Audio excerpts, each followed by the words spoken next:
बहुत समय पहले की बात है। एक गांव के सरपंच जी बहुत ही बेवकूफ थे। गांव के लोग अपनी समस्या लेकर जब सरपंच जी के पास जाते तो ऐसी समस्या का समाधान बताते जिससे समस्या कम नहीं होती बल्कि बढ़ जाती है।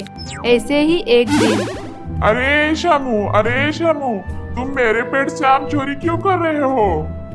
अरे मैं क्यों चोरी करूंगा? मैं तो अपनी जगह खड़े होकर आम तोड़ रहा हूँ। ये आम मेरा है। मेरे पेट के आम को तुम अपने आम कैसे कह सकते हो? तुम्हें कहने का हक किसने दिया? तभी रामू की पत्नी मीरा वहाँ पर आ जाती है। तुम इस तरह से हमारे आम चोरी करके खाओगे?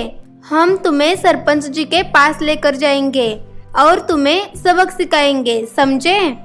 इनकी आवाज सुनकर शामू की पत्नी सीता वहाँ पर आ जाती है। अरे हाँ, जाओ ना जाओ, न्याय तो करना ही पड़ेगा। हाँ, चलो सरपंच जी के पास चलो, तुमने गलती की है ना? हाँ, चलो सरपंच जी के पास चलते हैं। मैं किसी से डरता हूँ क्या?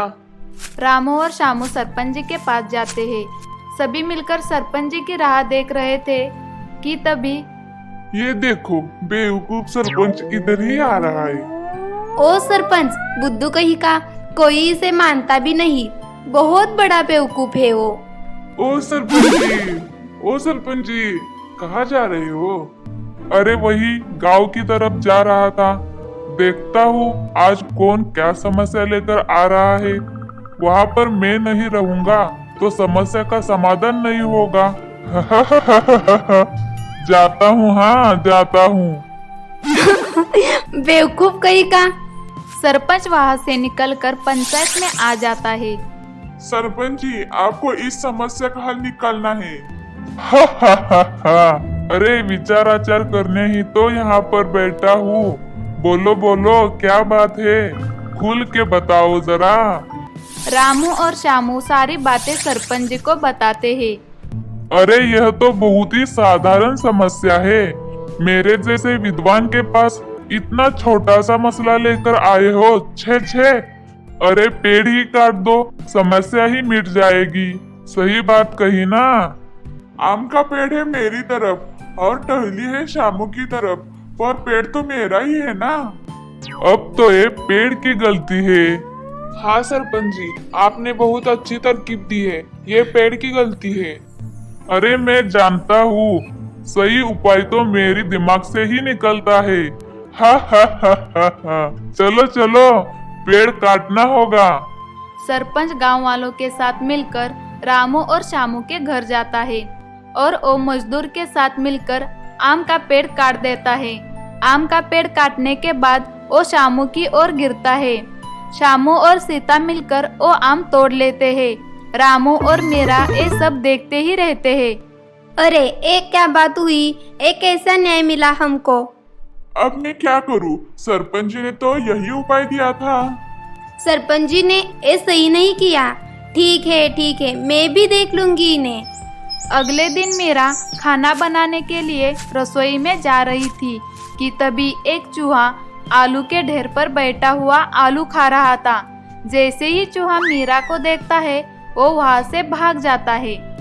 अरे चूहा भागो! अरे बाप रे चूहा! अरे ए क्या, चूहा तो शाम के घर में घुस गया है। अच्छा है, ये तो जादू हो गया, जादू। अरे रे देखो तो, शाम का पालतू चूहा हमारे घर में घुस गया है। मीरा की आवाज सुनकर रामू वहाँ पर आ जाता है।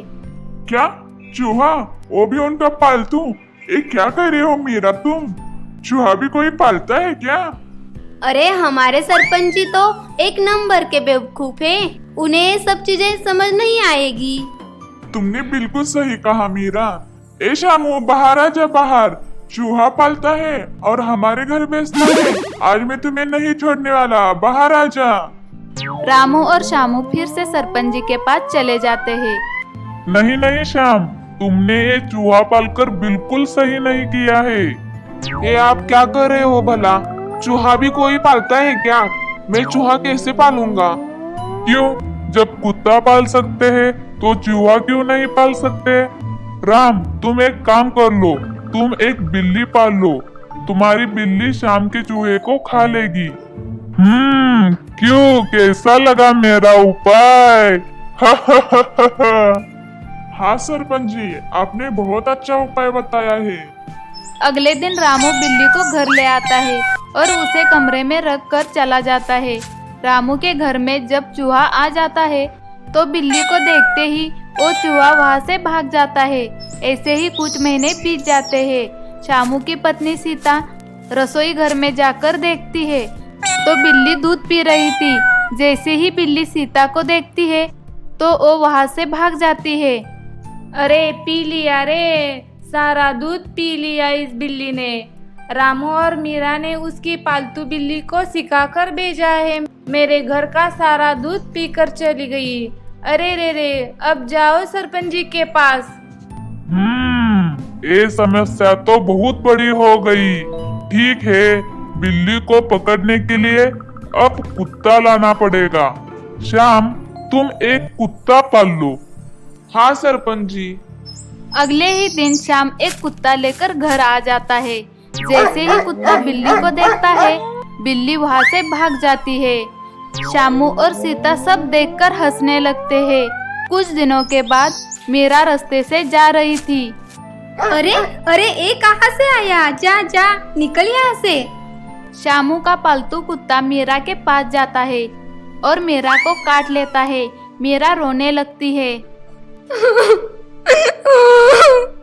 अरे बाप रे, मर गई रे मैं, कुत्ते ने काट लिया, अब क्या करूं, मर गई मैं। मीरा की आवाज सुनकर रामू वहाँ पर आ जाता है। क्या हुआ मीरा, क्या बात है? उस राक्षस जैसे कुत्ते ने मुझे काट दिया। ये सब उनकी साजिश लगती है, ये सब उनकी चाल है। उसने सोचा कि वो मुझे सबक सिखाएगा। मैं उसे नहीं छोड़ूंगा। मैं अभी सरपंच जी के पास चला। अब तो इस समस्या का समाधान निकल कर रहेगा। अरे अब बातें ही करते रहोगे या मुझे डॉक्टर के पास लेकर जाओगे? रामू मीरा को लेकर डॉक्टर के पास चला जाता है।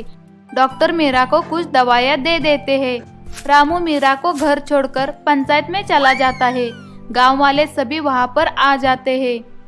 उनके कुत्ते ने मेरी पत्नी को काटा है, इसका कोई उपाय बताइए आप। ठीक है, कोई चिंता की बात नहीं है, मैं हूँ ना। अब कुत्ते को भगाना होगा ना। राम, तुम एक काम कर लो, तुम ना एक शेर पाल लो। क्या कहा आपने? शेर? हाँ, शेर। अब शेर कहाँ से ले आऊं? क्यों, पास के ही जंगल से ही पकड़ कर ले आएंगे। अरे आज ही पकड़ कर ले आएंगे। रुको, मैं कुछ आदमियों को इकट्ठा करता हूँ। सरपंच जी शेर को पकड़कर रामू के घर आ जाते हैं। राम, ओ राम, बाहर आओ, अपना शेर लेकर चले जाओ। ए क्या सरपंच जी, आप तो सच में शेर लेकर आए। जो मैंने जुबान दी वही किया।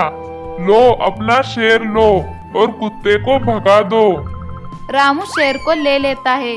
शामू और सीता ये सब देखते ही रह जाते हैं। अगले दिन, ए कुत्ते, तूने मेरे पत्नी को काटा, तो अब इससे लड़के दिखा। शेर को डरकर कुत्ता भाग जाता है। हा, अब आएगा असली मजा, कुत्ते का हो जाएगा काम तमाम। हा। अगले दिन रामू शेर को खाना खिलाता है।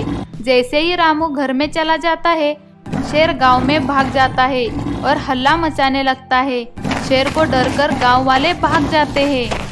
अरे बचाओ, शेर आ गया है। तभी अचानक शेर सरपंच जी के पास चला जाता है। अरे ये शेर यहाँ क्या कर रहा है? अच्छा, राम ने इसे खाना नहीं दिया होगा। सरपंच जी जैसे ही ऐसा बोलते हैं, शेर उन पर हमला कर देता है और सरपंच जी मर जाते हैं। गांव वाले अब समझ चुके थे कि काम करने से पहले सोचना चाहिए, काम करने के बाद नहीं।